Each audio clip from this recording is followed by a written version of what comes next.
Tá ok, Bento. Depois você corta, né? Antes de começar. Eu vou esperar um pouquinho a Ju, esperar a Ju entrar, e aí a gente já começa. Tá bom, pessoal? Eu tô fugindo do sol aqui, que tá batendo um sol nesse calor.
Oi, Ju, tudo bem?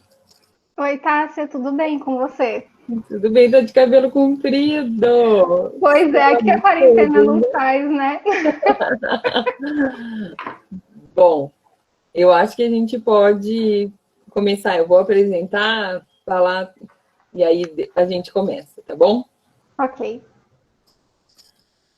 Bom, vamos lá então. Ó, 5 horas em ponto. Mas é porque eu dou aula no período da noite, então é uma coisa assim, né? Para Uhum, dar tempo para ser possível e a gente poder fazer tudo. Bom, sim. boa tarde a todos e a todas. A gente vai dar início ao terceiro encontro, né, desse ciclo, desse curso sobre atendimentos online no contexto de sofrimento psíquico na pandemia.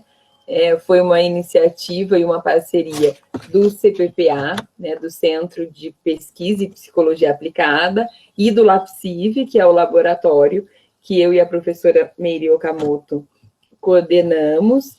E o objetivo, né, desse ciclo é trazer rodas de discussões sobre o trabalho, né, clínico, instituições, atividades diversas que estão sendo desenvolvidas no contexto da formação por meio remoto, em decorrência, né, da pandemia de Covid-19 que nós estamos vivenciando.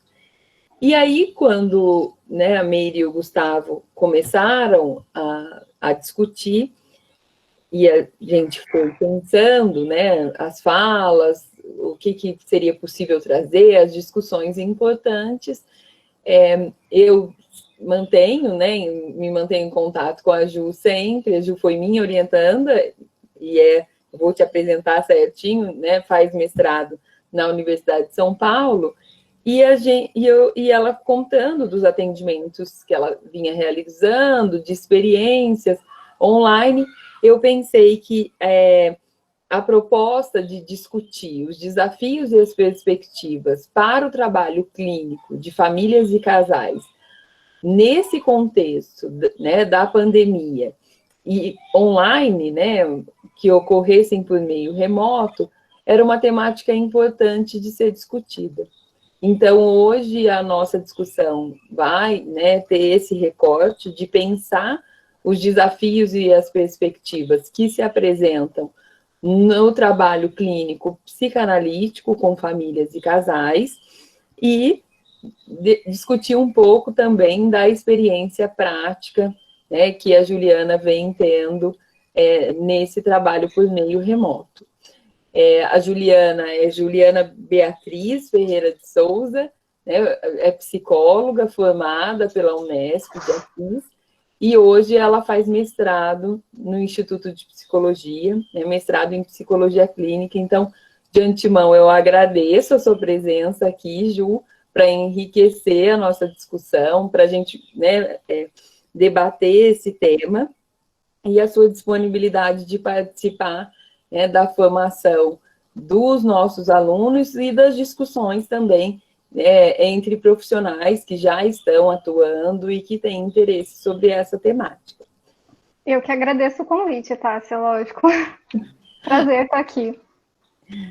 A gente fica muito feliz de te ter aqui também. Para a gente começar, eu e a Ju, a gente conversou um pouco, que a gente vai falando sobre esse tema, né?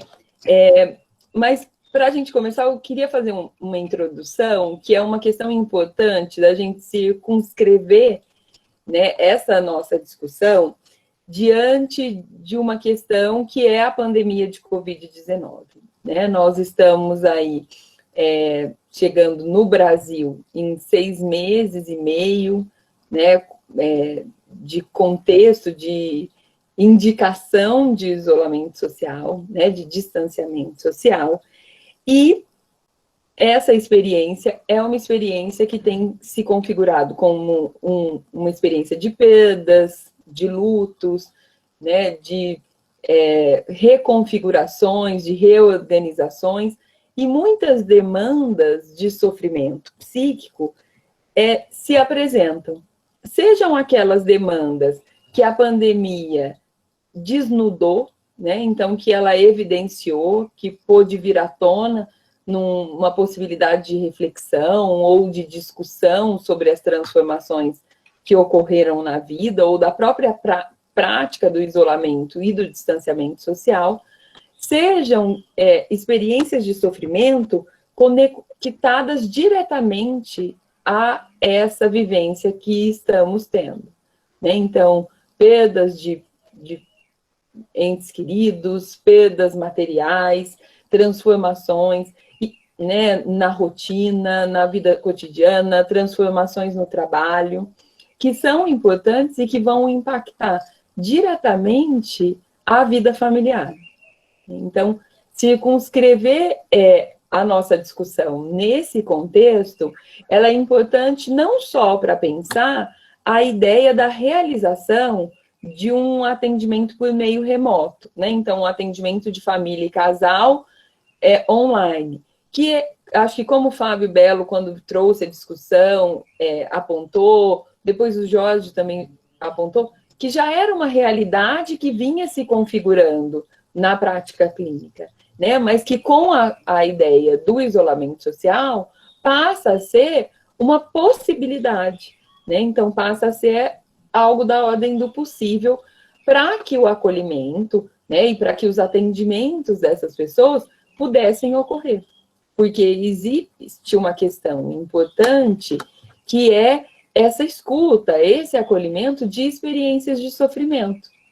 E aí como que a gente fica, né, tanto com aqueles casos que estavam em atendimento e precisam viver uma transposição para o meio remoto, como com aquelas demandas que passam a chegar, né, nos consultórios, nas instituições, em decorrência também disso que eu coloquei, de algo que a experiência da pandemia e do isolamento desnudou, ou de demandas conectadas a essa própria experiência também, né, e que são importantes de serem acolhidas. Então, acho que o curso aqui, ele tem um lugar importante, que é a gente pensar no nosso papel enquanto psicólogos, aí eu gosto de reiterar, no nosso papel enquanto universidade pública, né, de oferecer um tipo de serviço num contexto de tragédia, né, num contexto de crise, de tragédia, de grandes transformações, e que vão trazer, sim, experiências de sofrimento psíquico importantíssimas de serem acolhidas. Quando a gente faz o recorte para a família, né, e para a conjugalidade, a gente vai ver que essas experiências, elas têm impactos diretos na vida familiar, seja na organização da rotina, com mudanças como o homeschooling, o home office, homeschooling é a gente que adaptou, né, porque não é um homeschooling, é aula online. Homeschooling é uma proposta pedagógica, né, uma proposta de escolarização diferenciada. O nosso não, é uma aula online, uma adaptação diante desse contexto. Seja por experiências ligadas às sobrecargas, né? Então, se a gente for levantar as pesquisas que foram feitas durante esses 6 meses acerca dos impactos na saúde mental, a gente vai ter diversas questões, né? A diferença da divisão das tarefas de acordo com gêneros nas famílias, a gente vai ter a sobrecarga da mulher nesse espaço, né, de mulheres trabalhadoras. A gente vai ter, nesse contexto, a adaptação de uma escola online, né, então as crianças numa convivência, né, contínua, onde trabalho, escola, casa, lazer, passam a ser vividos dentro de um mesmo espaço. E tudo isso com um envoltório do temor do vírus, né? Como se fora desse espaço existisse um inimigo invisível, né? Existe, e que nos ameaça o tempo todo, trazendo também a iminência de perdas, né? E de experiências decorrentes também de uma afecção que pode levar ao adoecimento do corpo. Então, os impactos dessa experiência na vida familiar, eles se evidenciam, né, por tudo isso que eu fui colocando. E eles se apresentam de uma forma que atinge diretamente a saúde mental, né? Então, a saúde mental da família. Quando a pandemia começou, a gente ouvia muito essa questão da aproximação, né? Então, falavam, as famílias estão se aproximando, elas estão se reconectando, produzindo novas formas. E o que a gente tem visto depois de 6 meses é, na verdade, uma experiência de muita sobrecarga, né? Essa convivência 24 horas por dia, né, tendo que produzir uma negociação entre diversas instâncias, tem causado uma sobrecarga imensa, e a gente já vê, né, a emergência mesmo de formas de sofrimento decorrentes dessa experiência.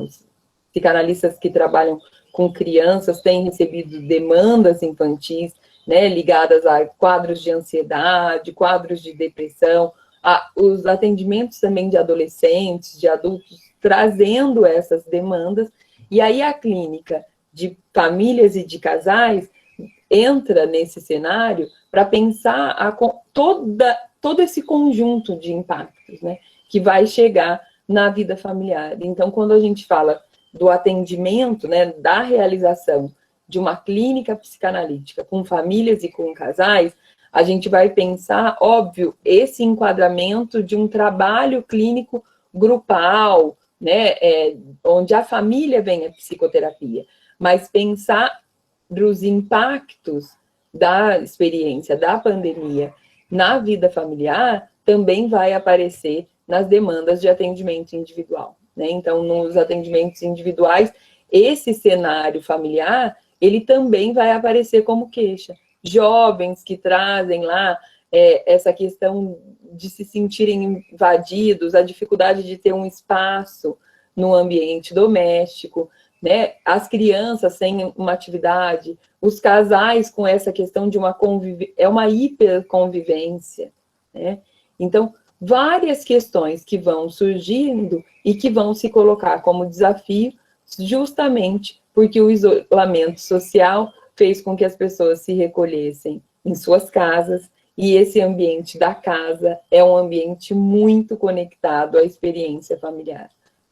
A representação que a gente tem de família e desses vínculos. Então, torna-se algo importante para a gente pensar, tanto enquanto uma técnica de trabalho com famílias e casais, mas também num âmbito maior, no impacto dessa experiência na vida familiar.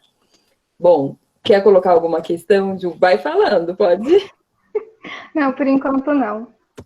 E aí, quando eu fiquei pensando, né, nesses impactos, eu fiquei pensando que quando a gente fala de desafios, a gente tem, então, a oferta.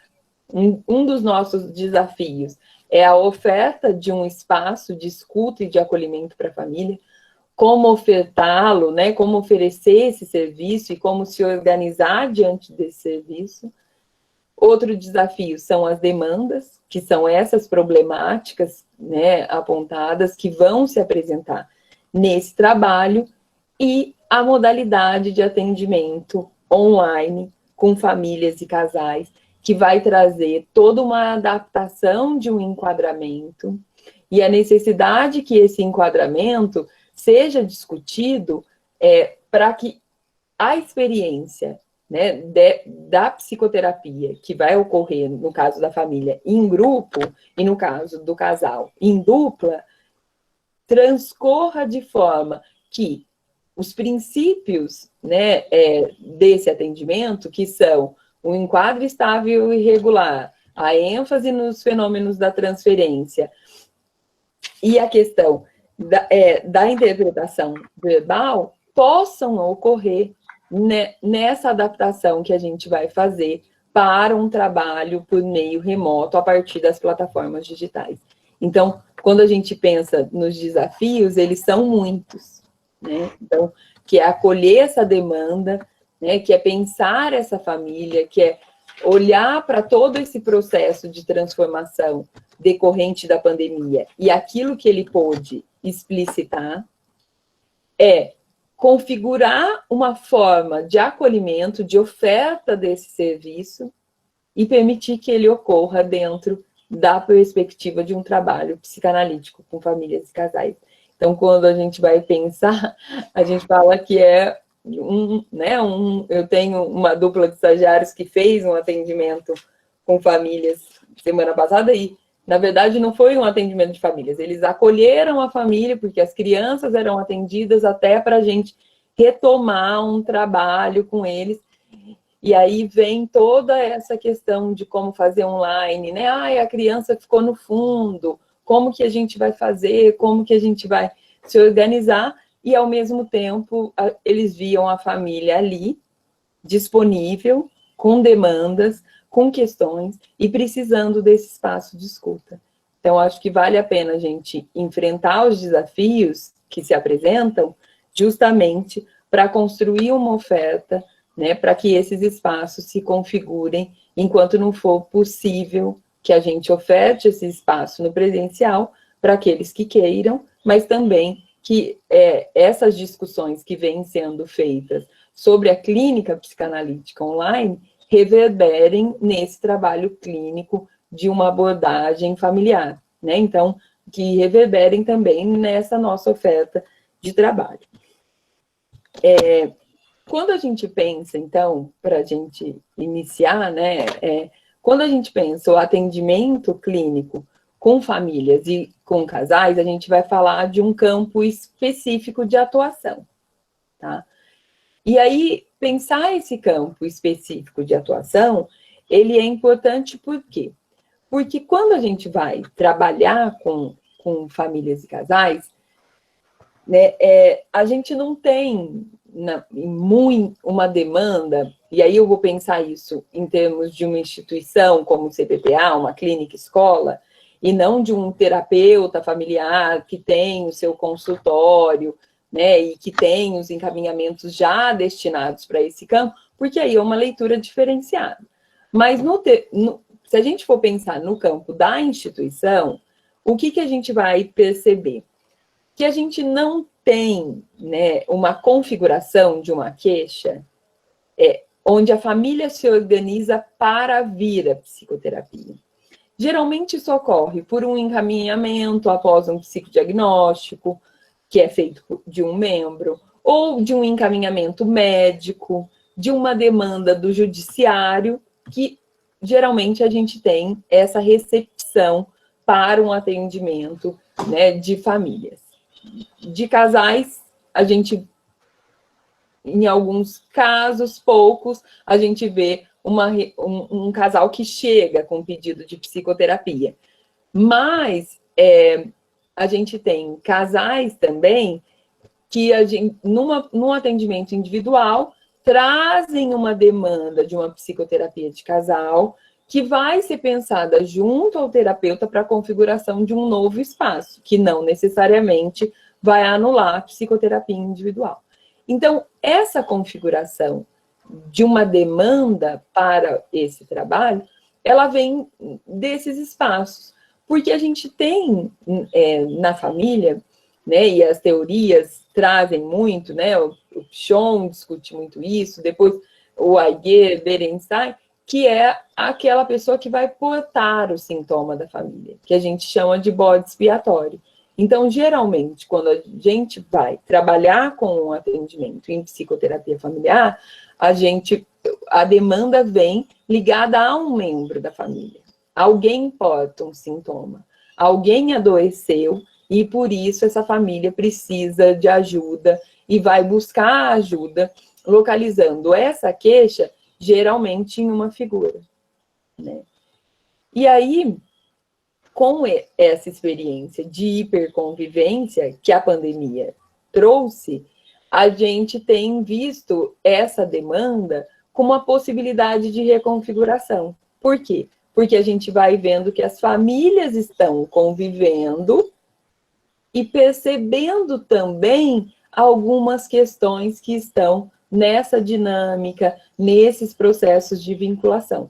A gente ainda não recebeu, né, da experiência do CPPA, o que nós estamos fazendo, pelo menos no meu grupo, é a continuidade de casos que já aconteciam, né, então, de atendimentos de casal e de famílias que já aconteciam.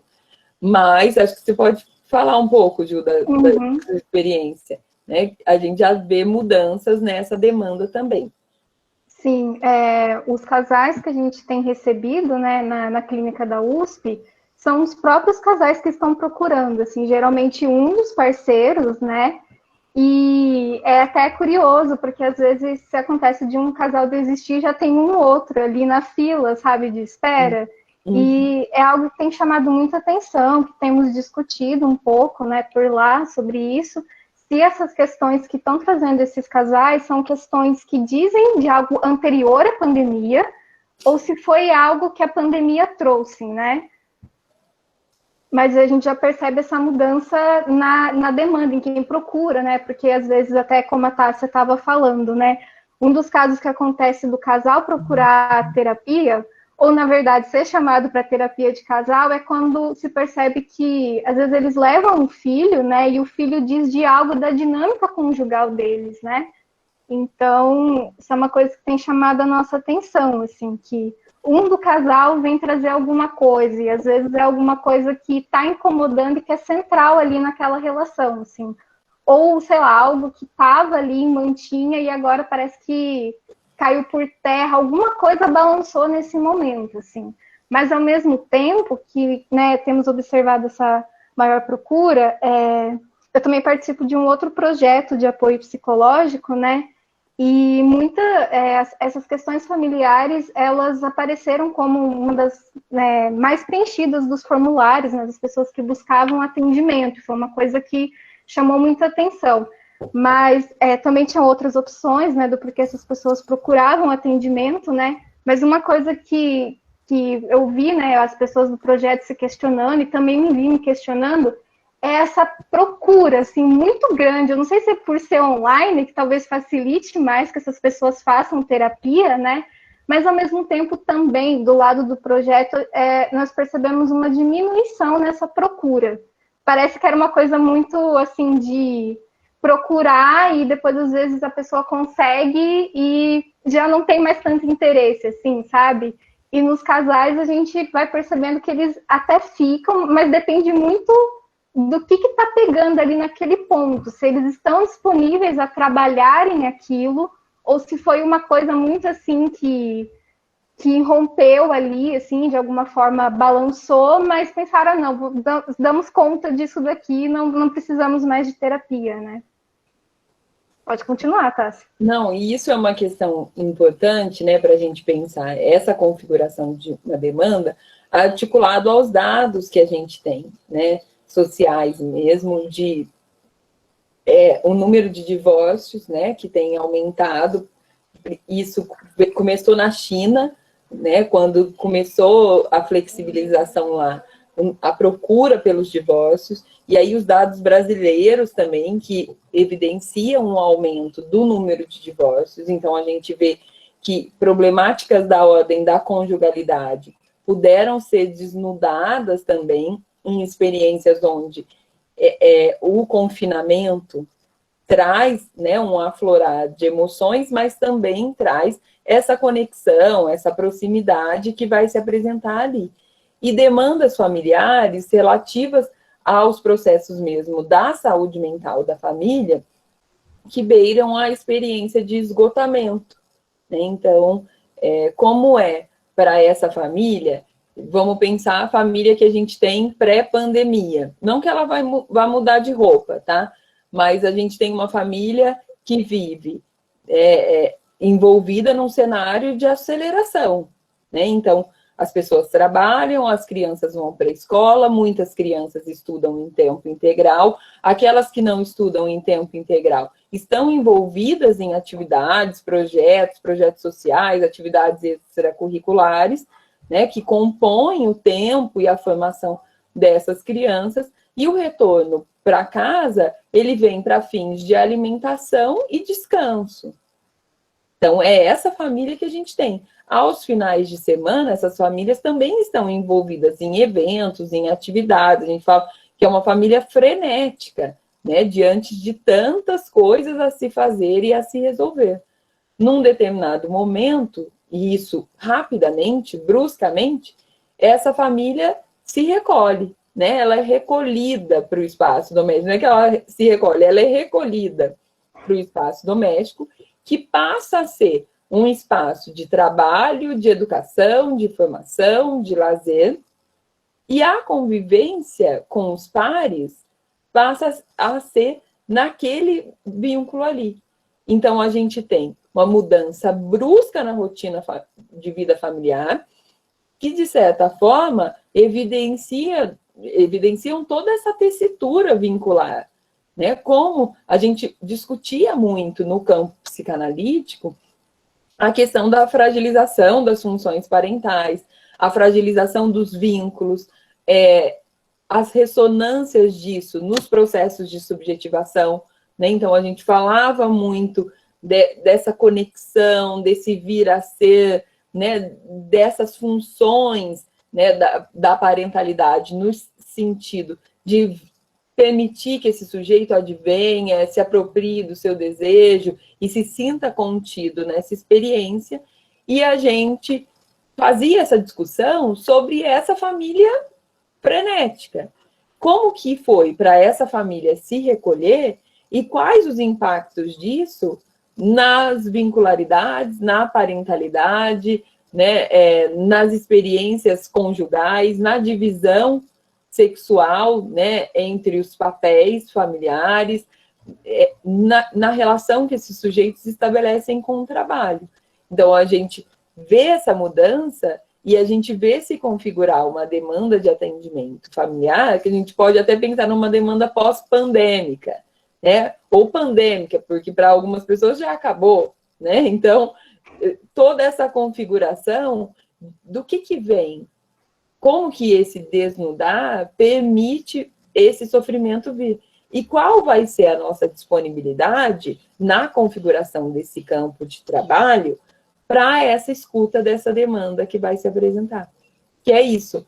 No momento de crise, eu busco ajuda, mas não necessariamente eu permaneço, como a Ju estava colocando. Tem gente que vem, que fala, é online, é mais fácil, não tem deslocamento. Eu vou, mas eu não consigo ficar. Porque a gente sabe que trabalhar com os vínculos nessa proposta grupal, que é o atendimento de família, ou, né, nessa dupla conjugal, é como se todos efetivamente todos estão ali. Mas como fazer esse manejo para que essas pessoas se sintam acolhidas, recebidas, né, bem-vindas na própria experiência, onde tem alguém que vai acompanhá-las nesse processo.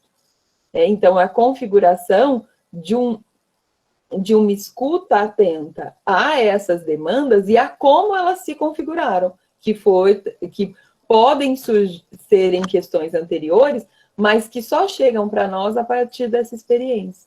Então, todo o aumento que a gente tem tido se liga também a essa conexão.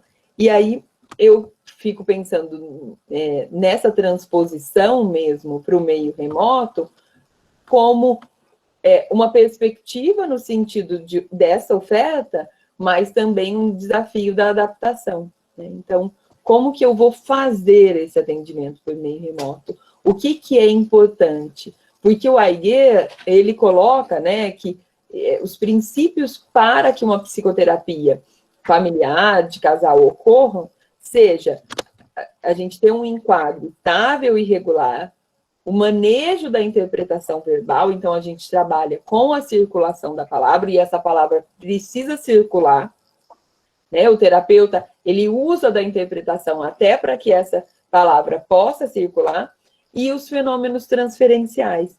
Então, eu pensar tecnicamente, né, esse desafio seria pensar como construir esse enquadramento num atendimento online. E como fazer isso de uma forma clara, onde seja possível que o trabalho clínico ocorra e que os fenômenos transferenciais apareçam. Né? O Fábio Belo, quando fala da clínica psicanalítica individual, ele fala, né, de como isso acontece a partir dessa vinculação terapeuta e paciente. No trabalho clínico com famílias, a gente vai ter a diferença de que está o grupo todo ali. Só que para esse grupo todo estar ali, e a gente construir uma vinculação que não é com um, mas que é com os membros desse grupo e com o grupo como um todo, porque o nosso paciente passa a ser o grupo, o todo, a gente precisa da construção desse enquadre estável, regular, com combinados muito claros para que esse atendimento transcorra, e aí todos esses fenômenos que vão atravessar essa experiência virtual componham a experiência analítica. Né? Então, eu preciso combinar com essa família um horário, eu preciso combinar com essa família como que a gente vai fazer para disponibilizar o link de acesso à reunião, eu preciso combinar com essa família quem vai fazer parte, qual vai ser o espaço onde isso vai acontecer, né? Todo esse enquadramento, né, para a ocorrência da sessão, ele vai ser muito importante para que a gente lide com os outros acontecimentos. Então, por exemplo, eu combino que o link de acesso, a gente vai montar um grupo no WhatsApp para o link ir para todos. Por quê? Porque todos vão entrar do seu dispositivo, ou não. Eu vou mandar o link para alguém dessa família, geralmente o porta-palavra, que é aquele que mais fala, que traz essa questão, e esse alguém vai ligar num dispositivo onde toda a família vai estar junta num mesmo ambiente e a gente trabalha lá. Isso é um combinado. E isso é uma adaptação. Porque se é no presencial, a gente combina. Traga a sua família. Espera a primeira sessão, vê quem vem, faz o combinado de quem vai ficar, né? Negocia se é possível uma entrada posterior, faz inserção de membro ali. No virtual tem um link, então só entra quem vai ter acesso a esse link. E aí, a estabilidade disso, ela é muito importante, porque eu posso pegar e mandar o link para, vamos pensar que é a mãe, que vou mandar o link toda semana para a mãe, e ela pode dizer, ó, não tem sessão, e entrar no link sozinha, porque ela tem uma questão para falar. Óbvio que depois isso vai ser trabalhado com um grupo, né? Porque que isso aconteceu, como aconteceu, todos esses processos.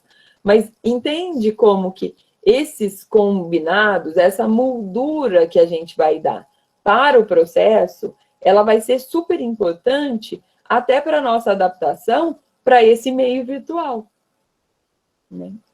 Quer falar, Ju? Sim.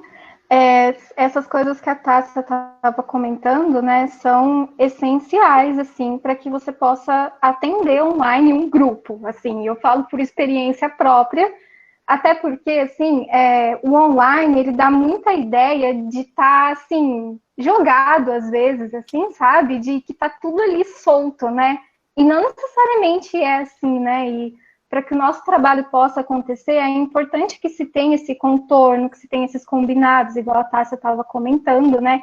Que na clínica presencial são mais fáceis, não sei se é essa a palavra certa, mas eles acontecem ali, parece que tem uma organização um pouco mais fácil de se manter. E no online fica uma coisa muito...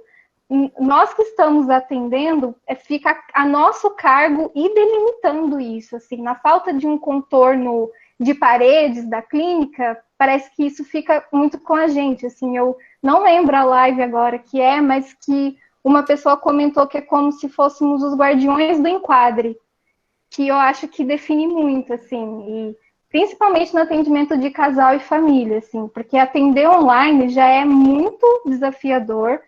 E o casal e a família também, assim, eu não tô tendo experiência com família, assim, com casal, e é muito importante, assim, se combinar o horário, se combinar as questões das faltas, porque como online dá essa coisa de ficar muito jogado, às vezes pode ser que a pessoa fica assim, vou entrar daqui meia hora, mas eu perdi a hora porque aconteceu tal coisa, assim, sabe? E se a gente não organizar, vai ficando muito solto e também vai entrando muitas questões das interferências também, que atrapalham com que se consiga prestar atenção nesses processos que a Tássia estava comentando, no processo da transferência, processo da conta transferência, daquela dinâmica familiar ou conjugal. Então é muito importante, porque às vezes essa interferência pode vir do lado, né, do casal ou da família, né? Por exemplo, pode ser uma criança entrando no meio do atendimento, pode acontecer do lugar que aquelas pessoas escolheram para estarem, está muito barulhento, ou não, você se desconcentrar de alguma forma com aquele ambiente, né? E também outra coisa do online que proporciona que, às vezes, cada uma daquelas pessoas, que elas estejam em lugares diferentes, né? Então, são muitos estímulos para que você preste atenção, né? E também pode acontecer do nosso lado também, de quem está atendendo. Às vezes a internet cai, aí você tem que ver se a pessoa escutou alguma coisa ou não. às vezes está passando está acontecendo algum barulho, às vezes chega correio, chega alguma coisa. Então, assim, são muitas questões. Então, parece que quanto mais a gente consegue estabelecer essa coisa do horário, até para a gente poder se organizar e saber que naquele horário a gente vai estar ali, atento, para poder estar ali com aquele casal, com aquela família, e também que venha isso desse grupo, né, da parte deles também, que eles possam se organizar, que eles vão mentalizando e percebendo aos poucos que aquele é o horário deles e que é até uma questão de resguardar eles ali de alguma forma, assim, sabe? De um cuidado mesmo para que a sessão possa acontecer, né? Porque acho que quanto mais preservado esse espaço, né? E tendo esse mínimo para poder trabalhar, eu acho que é quando se dá para ir percebendo a transferência acontecendo, a contra-transferência, né? Que eu tenho percebido, né, pelo pouquinho que eu estou experienciando, que são coisas que acontecem mesmo no online, assim, e você vai percebendo também pelos detalhes, né, que nem a Tássia estava comentando sobre essa questão da casa, né, que todos estão em casa, e isso é uma coisa que pode ser usada como um dado, porque quando eles vêm para a clínica, a gente não vê a casa, não vê ali a vida deles de alguma forma, e agora meio que entramos na casa daquelas pessoas, né? Então tem elementos que dá para a gente ir percebendo, por exemplo, o lugar que aquelas pessoas escolhem, a posição que elas estão, se elas estão no mesmo celular, perceber como que elas ficam, no casal, por exemplo, se eles estão mais de chamego, se eles estão mais separados, se divide o fone. Então, vão acontecendo coisas nesse online também que vão dando pistas dessa dinâmica ali, né, do que acontece e que vai ajudando também a gente a poder devolver para eles, interpretando e realizando esse trabalho, mas não é fácil, porque sempre vem uma interferência. E essa questão, né, do espaço familiar, né, pode compor tanto um combinado, né? Então, olha, vamos realizar as nossas sessões todas as sextas-feiras, às 6 horas da tarde, na sala da casa de vocês. Ou vocês escolhem um espaço. Ou essa família vai dizer, não, não vai dar certo. Vamos fazer cada um no seu quarto. E cada um no seu dispositivo. Quando isso é combinado, todas essas interferências, essas mudanças, vão compor essa produção de uma vinculação entre o terapeuta e o paciente, que vão se reconfigurar nesse espaço virtual. Porque a gente faz isso com o setting terapêutico, né? Então, onde essa família senta, eles sentam juntos, eles sentam separados, como que eles se distribuem na sala, como que o modo como eles ocupam a sala do atendimento se liga àquilo que eles trazem naquela sessão. Então, é muito importante que a gente configure um espaço terapêutico nesse campo da virtualidade, até para que essas mudanças sejam mudanças onde a gente vá falar com eles sobre. Então, vamos supor que a gente combina que uma família vai ser atendida todas as sextas na sala de casa. E aí, num dia tá um filho no quintal, um outro no quarto, o outro viajou, mas não queria perder o atendimento. E aí, eles estão cada um em um espaço e a gente vai precisar falar sobre essa mudança, sobre como que é não estar na sala, sobre como é estar cada um em um espaço, mais nesse espaço compartilhado, que passa a ser esse ambiente virtual, e todos os sentidos que vão sendo atribuídos a essa experiência. E uma questão importante, quando a gente vai construir essa moldura, é o trabalho com famílias com crianças. Por quê? A gente não tem a configuração de um campo de atendimento, né? Existem algumas discussões, alguns psicanalistas estão realizando e produzindo sobre o atendimento com crianças por meio remoto, principalmente com crianças maiores, né? Mas, quando a gente vai fazer uma psicoterapia familiar, não tem como a gente excluir as crianças. Elas estarão presentes. E aí a gente vai precisar de uma um combinado com a família sobre essas crianças, até porque o brincar infantil compõe uma experiência da psicoterapia familiar. E aí a gente vai ter que pedir para a família providenciar material gráfico para as crianças, a gente pode pedir para que as crianças levem alguns brinquedos para a sala, e aí elas vão compor esse cenário familiar. É muito interessante isso, por quê? Porque as crianças também têm uma dificuldade de se manter diante de uma tela tanto tempo, né? Então, vai trazer para as famílias com crianças uma nova dinâmica para o atendimento infantil. E tem uma diferença. Uma coisa é a gente conseguir observar todo mundo ali. Outra coisa é observar o brincar da criança, a posição da família, as falas, tudo isso nesse espaço virtual. Então, é desafiador nesse sentido também, principalmente em famílias com crianças, onde a circulação da palavra na figura da criança vem muito pela expressão da brincadeira, dos desenhos, daquilo que ela vai produzir. Então, vai exigir do terapeuta uma atenção voltada também para esse campo. Então, eu vou dar um exemplo. Está lá a família e os adultos estão falando sobre os seus sofrimentos, seus conflitos, e a criança vai lá e faz um desenho e fala, olha, fulana. E aí a mãe fala, não, depois você mostra, e continua falando. Você precisa, num determinado momento, ter um manejo para que esse desenho passe a ser parte da conversa. Numa sala de atendimento presencial, isso acontece. Então, no virtual, é necessário que isso aconteça também. Né? Então, que a gente não deixe, acho que a Ju colocou uma questão super importante, que é que a gente não deixe essas questões soltas no processo do atendimento. Né? Então, o terapeuta, numa psicoterapia de família e de casal, ele faz a mediação desse processo de circulação da palavra. Ele põe a palavra para rodar quando ela não roda, principalmente quando ela fica muito focada nesse membro da família que a gente chama de porta-palavra, que é aquele que enuncia, que fala, que apresenta as questões. Então, no espaço virtual, também é muito importante que esse terapeuta promova a circulação dessa palavra. Então, que ele põe as crianças para falar, que ele pergunte sobre o que o outro acha, e que ele vá produzindo uma dinâmica onde todos se sintam bem recebidos nessa experiência.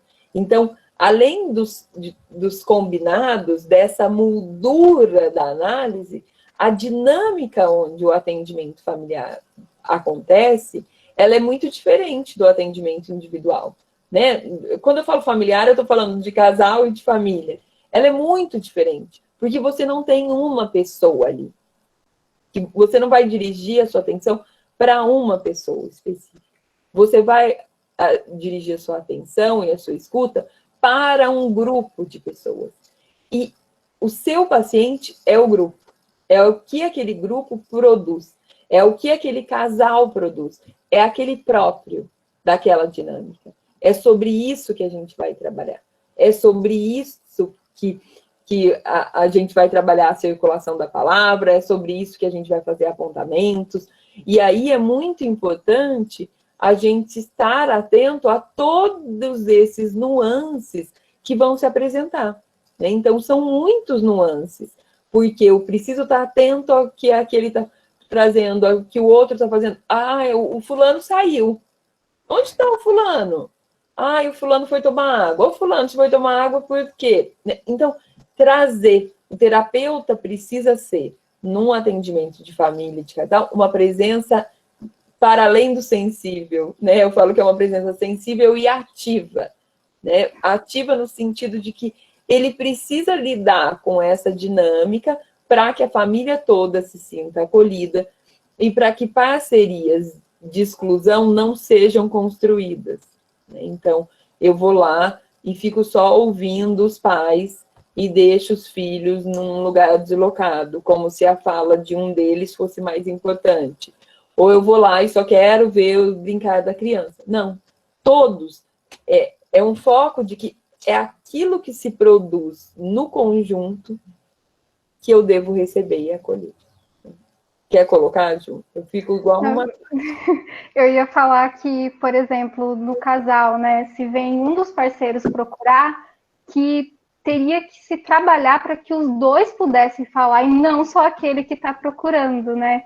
E eu fico pensando que, às vezes, um dos desafios também de se procurar a terapia é de ouvir o outro também, né? Porque o terapeuta vai fazer a palavra circular, igual você estava falando, né? Então é desafiador, porque você fala, mas você também tem que ouvir o outro, lidar com o outro ali muito real, né?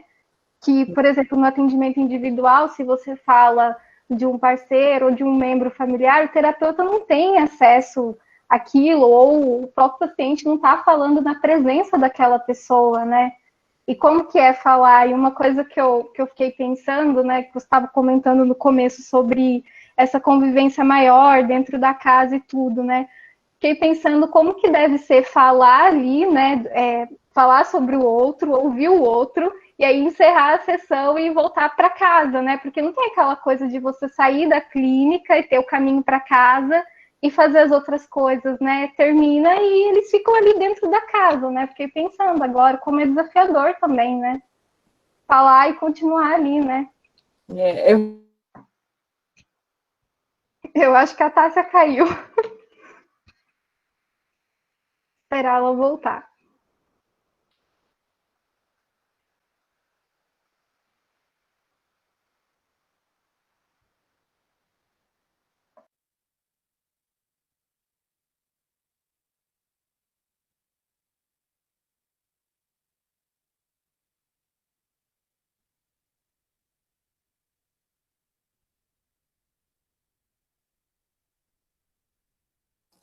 Aqui em casa cai a conexão perto das 6 horas da tarde todos os dias. Então, voltei.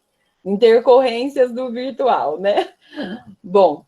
É um bom exemplo, né, do que acontece. Um bom exemplo do que acontece. Mas isso que você colocou é uma questão super importante mesmo, né? Não tem o caminhar, não tem o espaço do retorno. Então, aquelas questões que foram problematizadas, pensadas ali, elas dão continuidade. Mas a gente pensa que num atendimento presencial, essa família vai embora em grupo para casa, né? Então, tem o caminho, mas também existe essa permanência, né? E aí de questões que vão ter continuidades nesse processo. Então, quando a gente pensa nesses desafios, né? Então, da circulação da palavra, né? Então, desses sons de uma escuta, né? Uma presença ali desse terapeuta, tanto no sentido de uma oferta, de uma escuta para as demandas de sofrimento da família, quanto de uma oferta de ser, né, quem faz esse manejo, né, e de quem ocupa esse lugar de terapeuta, né, que ocupa esse lugar de mediador, de trocas e de intercâmbios na família, a partir da escuta que ele oferece, mas também a partir desses apontamentos que ele traz, que são decorrentes de uma experiência transferencial. Então, o terapeuta vai vivenciar, vai ocupar, durante o processo analítico, vários lugares para a família e para o casal.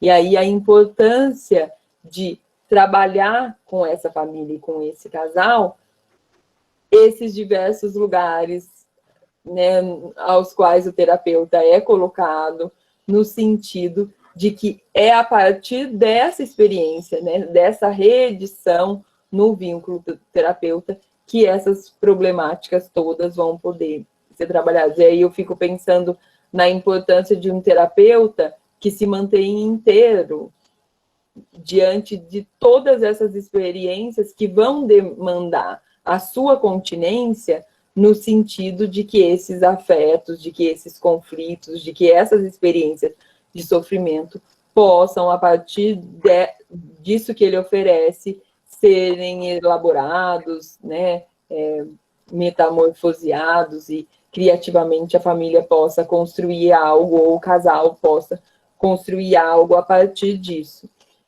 E aí, nesse lugar de terapeuta, quando a gente fala de trabalhos com famílias e com casais, embora a gente esteja em 2020 e historicamente a gente saiba de um longo processo de transformação da família, da conjugalidade, de conquistas importantes, a gente tem uma idealização muito forte com relação ao amor e à configuração familiar.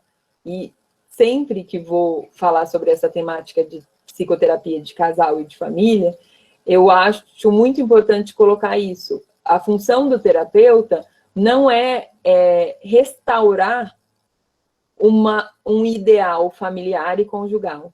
Então, a função do terapeuta não é o casal ficar junto e ser feliz para sempre. E não é a família ser aquela família maravilhosa, que a mídia vende e que todos os ideais sociais apresentam. Não. É que aquele casal e aquela família sejam acolhidos na sua experiência de sofrimento para construir aquilo que é possível para eles. E o possível para eles, né? Sem um ideal de restauração de uma imagem de família, de uma imagem de casal, mas sim que eles possam visitar os seus vínculos, o modo como se organizam, os afetos, a circulação afetiva entre eles, para que, dentro do possível para eles, né, dessa forma de se vincular, eles construam possibilidades de lidar com essa experiência de sofrimento. Então, isso eu também acho que é desafiador, principalmente quando a gente trabalha com famílias e casais, e principalmente quando a gente vai discutir todo esse contexto de pandemia, pensando que ela pode ser um resgate dessa experiência, né? Então, a gente tem um discurso do saudosismo do vínculo familiar, que ele vai se transformar, mas voltar... A gente sabe que a família foi vestindo roupas ao longo do tempo que interferiram nos modos de vinculação. Certamente, a roupa que a gente está vestindo nessa experiência vai interferir nos modos de vinculação, mas eles não são ideais a serem atingidos, eles são experiências que estão sendo construídas, e isso é muito importante, né, do terapeuta familiar ter em mente ao, né, se propor a realizar esses atendimentos. E talvez também, né, dessa questão de ter essa convivência muito intensificada, pensando nisso nos ideais que você estava comentando, Tássia, que às vezes as pessoas ficam muito presas a esses ideais, né, de família, de casal, e aí com essa convivência isso vai caindo por terra também, né? Porque você conviver com o outro, você vai conhecendo mais daquele outro, né? Então, acho que é onde começa a apertar bastante também, né? Não é todo o número de divórcios que aumentou, enfim. Dá para pensar até na sua pesquisa, né, Ju? Eu pensei nisso também. Você sai daquele estado ilusório, né, e vai entrar em contato com o real. E dentro do que é possível no vínculo, que não necessariamente é essencialmente real, você vai construir uma negociação. Quando o campo de uma idealização atravessa essa experiência, é muito difícil produzir essa negociação que mantenha a coesão vincular. Por quê? Porque aí eu vou em busca do ideal, né? E aí esse ideal não existe. E ou eu rompo, ou eu vou construindo outras ilusões para manter essa experiência que vão mesmo distanciando, né, os vínculos entre esses parceiros. Então, isso é uma questão bem importante mesmo. E a hiperconvivência vai trazer essas questões também.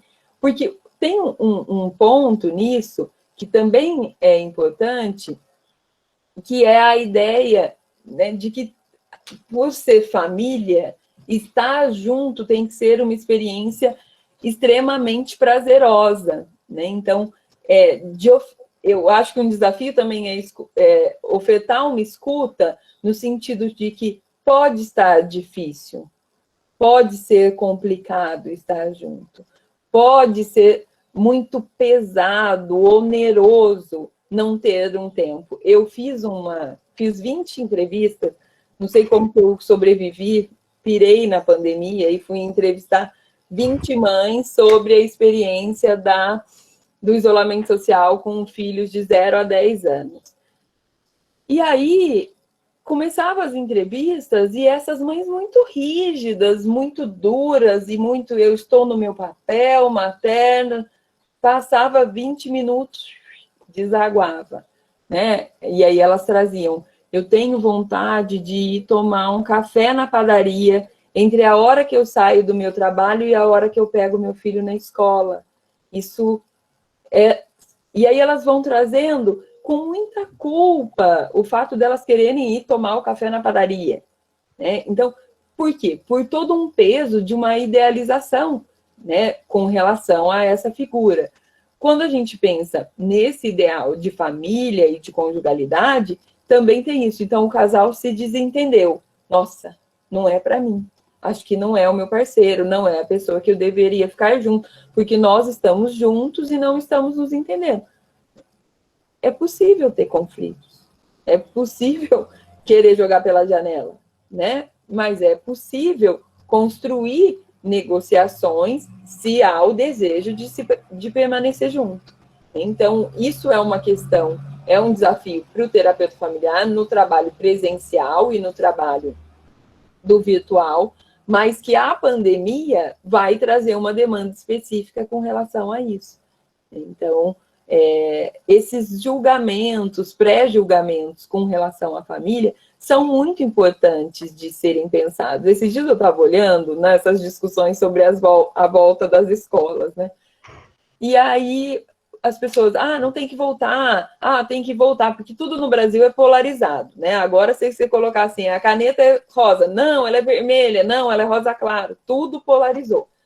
E aí, uma pessoa colocou lá, essas mães não aguentam mais os filhos, para que tiveram filhos? Aí a outra, você que não quer trabalhar, né? Então, todas essas, que é o quê? São julgamentos que vão barrar a sua escuta. São julgamentos que vão te deixar surdo diante de todos os barulhos que aquela família está trazendo daquela experiência e que é dela, atravessada pelas idealizações, pelos interativos sociais, pelos modos de vida que compõem a subjetividade, mas que estão presentes ali. Então, é uma oferta de uma escuta muito aberta para a representação do que é aquela família, para o sentido de família, de casal, que aqueles pacientes trazem e daqueles conflitos que eles vão trazer.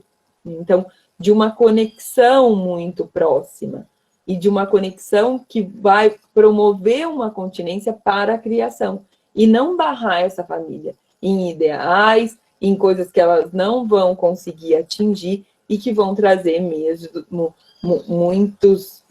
muito mais conflitos, se a gente pode assim dizer.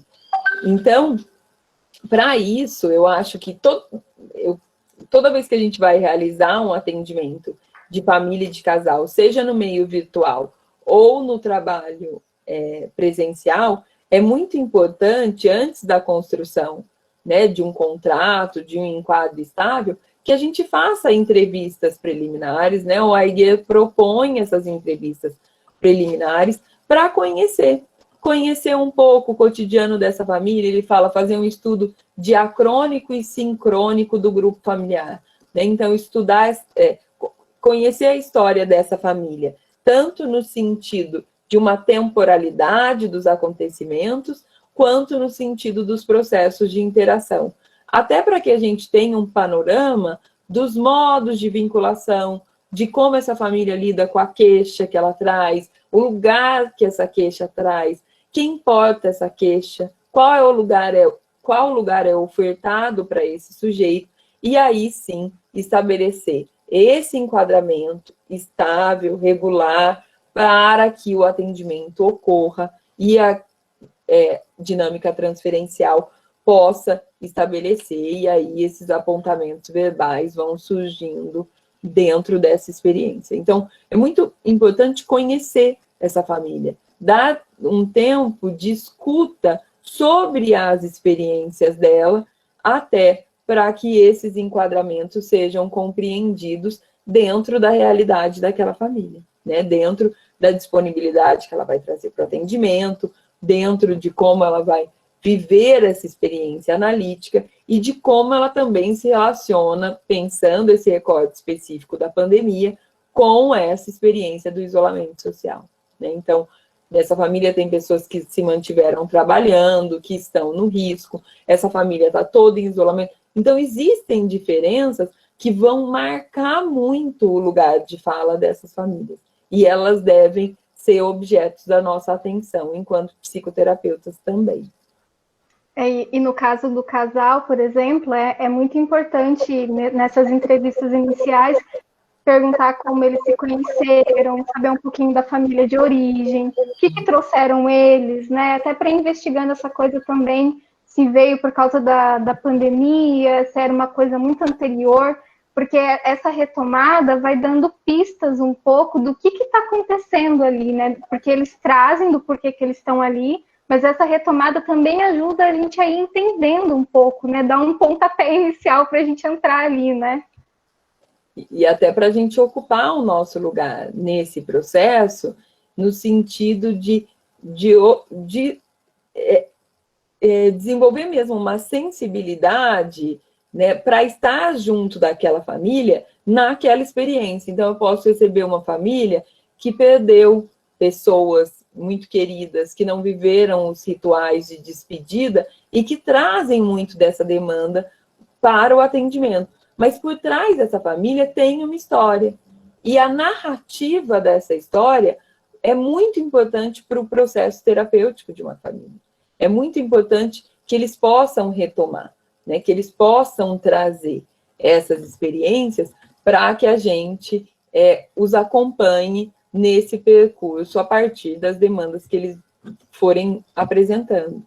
E uma questão que a gente usa muito, né, na psicoterapia familiar e conjugal são alguns instrumentos, como o genograma, o desenho da família, a linha do tempo. E aí eu fiquei pensando, né, Ju, se vocês estão fazendo, não, como usar esses instrumentos, por exemplo, o genograma, que é tão disparador de reflexões, traz questões sobre a transmissão psíquica, sobre os lugares familiares, como se é possível, se alguém já fez, né, essa adaptação para o espaço virtual, né? Porque eu fico pensando que é possível, mas não tenho nenhuma experiência para falar sobre o uso de instrumentos, né, que não são técnicas, porque a gente sabe que o CFP tem tomado todos os cuidados com o uso de técnicas, não são técnicas, são alguns instrumentos disparadores de reflexões, de associações, usados no trabalho da psicoterapia familiar. E aí, agora, pensando, eu falei, como será o trabalho com esses instrumentos? Um outro desafio, podemos marcar mais um. Não, rolou uma transferência aqui, uma conexão, que você começou a falar, eu comecei a pensar como que seria também o uso desses instrumentos, porque nós não estamos usando, é mais o atendimento mesmo, né? Mas fiquei pensando que seria uma coisa interessante, mas também fiquei pensando nos desafios, né? De como realizar isso sem estar ali, né?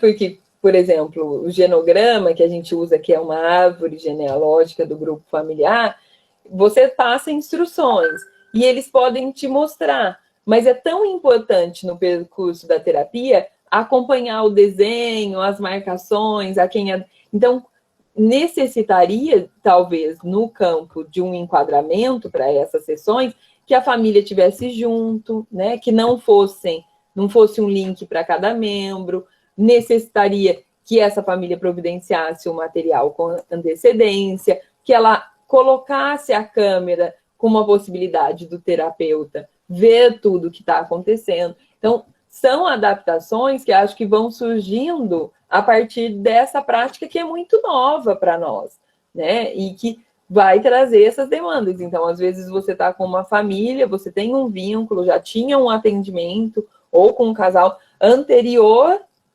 à pandemia, eles dão continuidade ao atendimento, e aí você percebe no timing da análise que usar um desses instrumentos seria muito rico. E aí vai exigir de toda uma adaptação. Porque se há esse movimento, né, talvez você possa produzir essa adaptação para trabalhar. É mais, acho que um desafio até para se escrever sobre isso, né? Eu acho que esse campo que a gente está fazendo, né, de transposição para o trabalho remoto, e aí penso o lugar da universidade pública como um lugar de produção disso, por conta da pesquisa, da nossa tradição nesse campo, que é de depois construir narrativas das experiências como norteadoras mesmo da prática, como disparadoras de reflexão sobre essa prática, né, por meio remoto. Então, uma das questões seria o uso de instrumentos no processo da psicoterapia. Outra, a própria psicoterapia, né, de famílias e de casais por meio remoto. O Fábio já vinha escrevendo, né? O livro estava pronto antes da pandemia. Ainda tem um parágrafo lá que fala numa experiência de pandemia, né? Onde ele coloca essa marcação. Então já era uma realidade da prática dele que ele, como acadêmico, transpôs e trouxe, né? Com grandes contribuições para a gente. Tem sido uma referência no nosso trabalho remoto. Mas como pensando isso no campo da psicanálise com famílias e casais, acho que é algo que a gente vai precisar mesmo, os grupos que trabalham com essas questões, se debruçar para trazer mesmo discussões sobre esses desafios e sobre as perspectivas a partir do que tem se vivenciado na prática, né? Uhum. Sim. Bom, da minha parte era isso. Agora, Ju, fale o que você gostaria de trazer, mais questões. Acho que eu já pincelei um pouco por cima as principais coisas, assim. Então, acho que a gente pode abrir para perguntas, reflexões, né? Porque eu acho que aí enriquece a discussão. Queria saber se tem alguém que gostaria de falar algo, trazer uma discussão. Quer falar alguma coisa da sua experiência? Eu queria, Ju, eu vou fazer uma pergunta antes de alguém. Que você falasse um pouco dessa experiência de realizar o atendimento de casal por meio remoto. Não do casal, mas da sua experiência enquanto terapeuta. Olha, está sendo bem desafiador, assim, acho que primeiro porque, né, acho que eu voltei para a clínica com online, assim, então foi muito desafiador, né, então eu comecei com atendimento individual no projeto, e aí passou para o casal, assim, e eu fiquei muito pensando se funcionaria, assim, sabe, como que seria essa coisa de estar ali com duas pessoas, e fiquei pensando nessas questões transferenciais, contra-transferenciais, e todas essas interferências, assim, que foram acontecendo, né? Então, assim, foi um pouco estranho, foi um pouco difícil, mas acho que é muito aquela coisa de que você sempre comentava nos estágios, né? De se permitir estar ali com o outro, passar pela experiência ali com o outro, de ouvir, né? E aí acho que isso foi.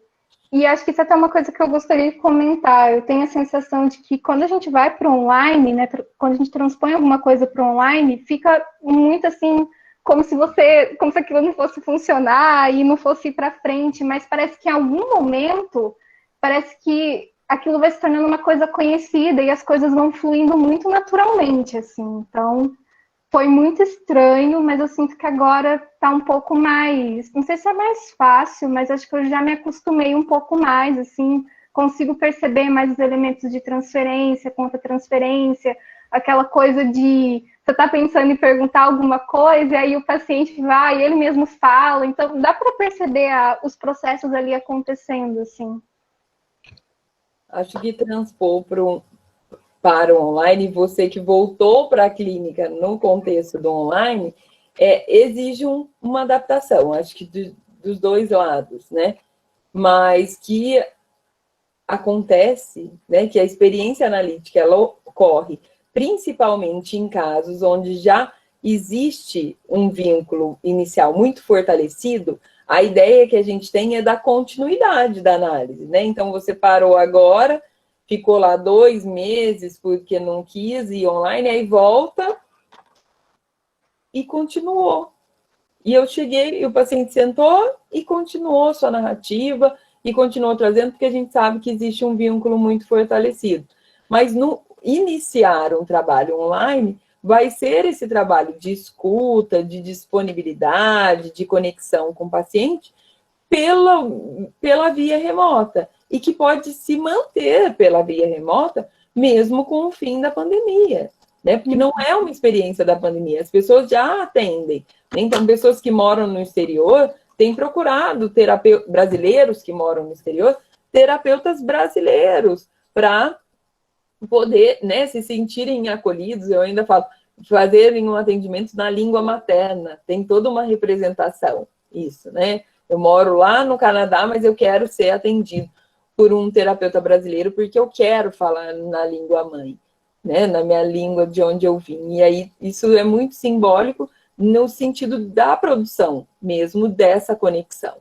Então, é possível, né, essa construção de uma vinculação, de uma conexão, e essa conexão, ela vai, né, se fortalecer, e esses fenômenos vão acontecer justamente a partir dessa disponibilidade entre dois que configura o vínculo analítico.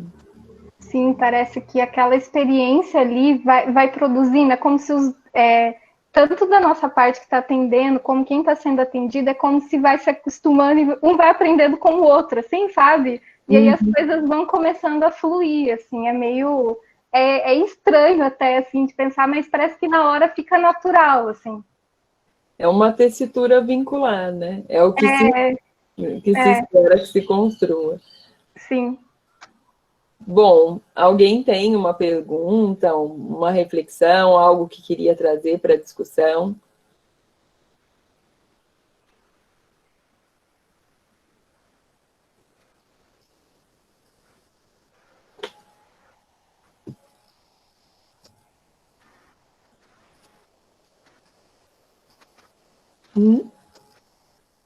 Não? Tá todo mundo tímido hoje? Alguém quer compartilhar uma experiência, trazer?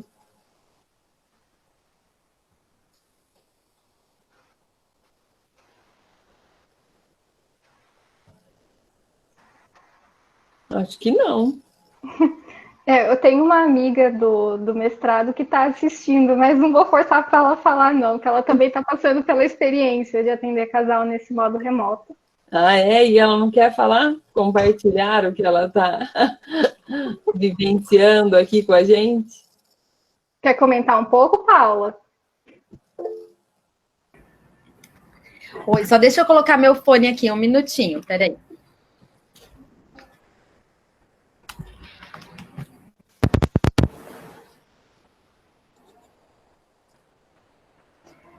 Oi. Oi, Oi. Prazer. Boa tarde, prazer, Tássia. Eu te conheço de algumas lives da Juliana falar bastante também. É um prazer falar com vocês. É um prazer ter você aqui também. Obrigada. Assim como a Juliana, eu também tenho feito, né, essa experiência de atendimento com casal. No meu caso, eu também voltei um pouco para a clínica pelo online, porque há um tempo eu estava sem atender em consultório e eu acho que tem esse desafio realmente que é uma coisa nova, né?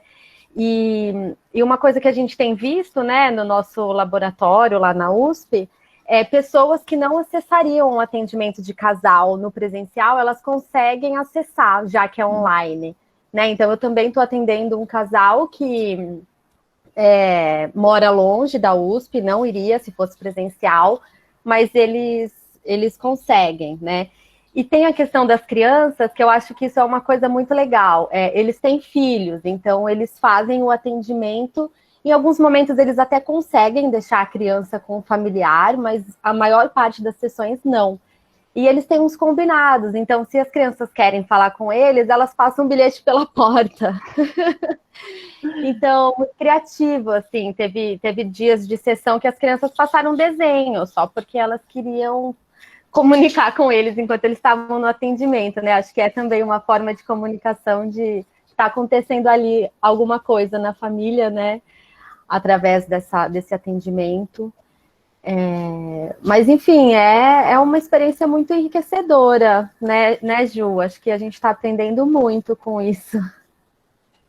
Isso que você colocou, né, das crianças e deles terem alguns combinados, tem uma questão importante que é assim, a gente faz os combinados ali com o casal ou com a família que a gente vai atender, mas a gente não pode esquecer que eles são um grupo antes de serem um grupo ali naquela experiência, e eles têm os próprios combinados, né? Então eles também têm as próprias regras, as próprias formas de preservar o espaço, de não preservar, né? Então, de limites e da importância desse enquadramento estável, até para que esses acontecimentos possam ser olhados pelo terapeuta como formas de comunicação dessa dinâmica da família, né? Então, da forma como a família está se organizando e se relacionando ali naquele contexto, né? Então, fiquei pensando, como é para as crianças, os pais num espaço terapêutico deles dentro de casa, que é um espaço, né, que tem uma fronteira. Como é essa fronteira quando ela se dá no espaço da casa, né? Sim. E muitas vezes estão falando da própria relação com as crianças, né? Então, sabem que elas estão ali, aí um fala um pouco mais baixo, o outro incentiva que fale, porque elas estão distraídas, né? Mas é bem interessante. No atendimento que os meus estagiários realizaram, foi um atendimento para acolher a família e voltar as crianças para a psicoterapia delas. E o menino, bode expiatório, né, onde que os pais, a mãe fala muito dele, é muito pesado, o espaço terapêutico individual dele é até um espaço para ele ter um lugar.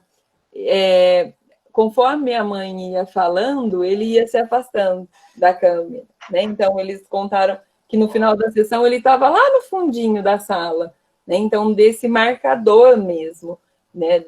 Desse lugar, desse menino, e aí, ali, explícito, no espaço da casa, né? Que é um lugar de tanta intimidade. Então, como que essas dinâmicas também vão se apresentar ali, né, nesse espaço novo, onde a psicoterapia vai acontecer. Muito legal. Obrigada, Paula. Imagina, obrigada a vocês, foi ótima a palestra. Tem uma pergunta da Marina sobre as entrevistas, né, com as mães durante a pandemia. Na verdade, eu fiz as entrevistas e depois eu, a Meire e o Manuel, professor da USP de Ribeirão, trabalhamos os dados e a gente submeteu já os artigos referentes a essas entrevistas. Tem um ainda que a gente está desenvolvendo, mas aí depende da hora que for publicado, né, de todo esse processo de avaliação, de revista, de publicação. A gente fez um árduo trabalho nesses tempos, nós três quase enlouquecemos, mas foi bem legal, assim. Eu que trabalho com o materno, com o feminino, deu a pandemia, me deu um estalo e eu falei, vou fazer, submeti ao CONEP, pedi emergência e comecei a entrevistar mães.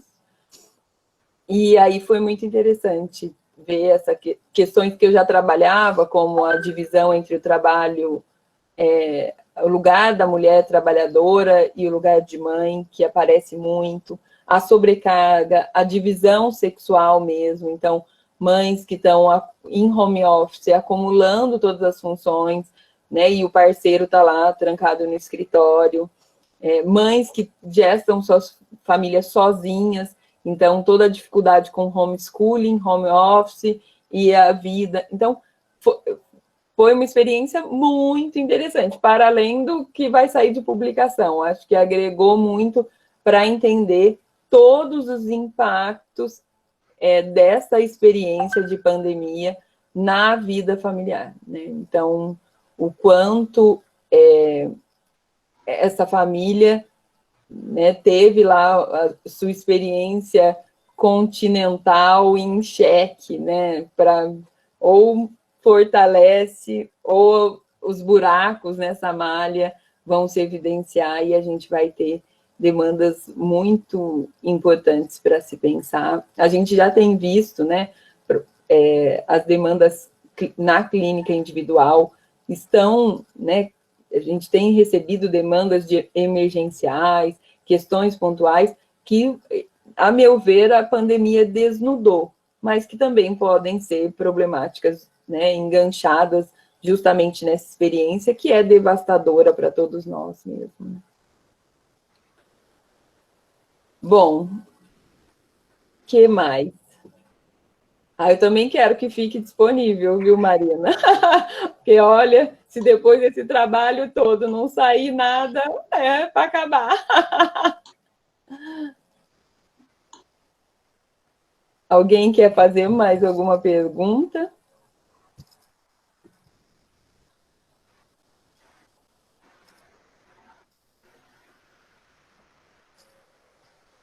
Não? Acho que tá bom. Pensando que eu vou dar aula às 7h30, acho que tá bom. Ai, meu Deus. Bom, acho que como se ninguém mais tem alguma pergunta, eu queria te agradecer muito, Ju, né? Essa parceria aí que continuou. Eu falo que a Ju foi para a USP me abrir muitas portas. Depois que ela foi, eu já conheci a Isabel, fui lá, estou fazendo uma disciplina que ela me indicou, né? Então, dessa troca que a gente estabeleceu aí desde quando você estava no quarto, Ju? No terceiro ano, passa terceiro ano, ai, meu Deus, como passa o tempo. Mas foi um prazer mesmo, já é a segunda vez nessa quarentena que a gente debate junto, né? Primeiro foi sobre o filme Dor e Glória, do Almodóvar, e agora sobre esse trabalho. Então, te agradecer por compartilhar a sua prática, por a gente estar sempre nessa conexão que muito enriquece, né, as ações, o meu trabalho aqui na universidade. E agradecer a Paula por ter trazido a sua experiência também, a todos e todas que nos assistiram, né? A gente espera que isso tenha trazido contribuições para a prática de estágio dos nossos alunos, mas também para reflexões sobre a atuação do profissional psicólogo, né, no contexto atual. Imagina, Tássia, eu que agradeço mais uma vez, né, o convite, todos os convites, na verdade, né, e tal. E também agradeço a todo mundo que está presente e espero ter contribuído de alguma forma, né? Até porque eu acho que nessa coisa do online, eu acho que ajuda muito poder trocar. Porque a gente fica muito sozinho, né? Muito solitário às vezes, então é muito bom ter os espaços de troca, supervisores, os eventos, poder trocar o que está acontecendo enquanto ainda a gente não está publicando, né, as coisas, a gente está experimentando ainda, né? Então. Eu acho que se há uma riqueza, que eu não consigo ver muita riqueza nessa experiência, mas se há uma riqueza nessa experiência, é essa possibilidade de circulação do conhecimento que ela promoveu, não só do conhecimento, eu fico pensando até nesses eventos artísticos, lives, né, que trouxeram a possibilidade da população ter acesso a questões culturais que não eram mesmo acessíveis a muita gente. Então, eu acho que se há uma riqueza, é esse compartilhar de experiências que a gente tem vivido, né? Uhum, com certeza. Certo? Bom, então é isso. Boa noite para todo mundo. Os meus alunos, já já a gente se encontra. E vamos lá. Boa noite, brigadão, viu, gente? Tchau. Boa noite, gente. Tchau. Tchau.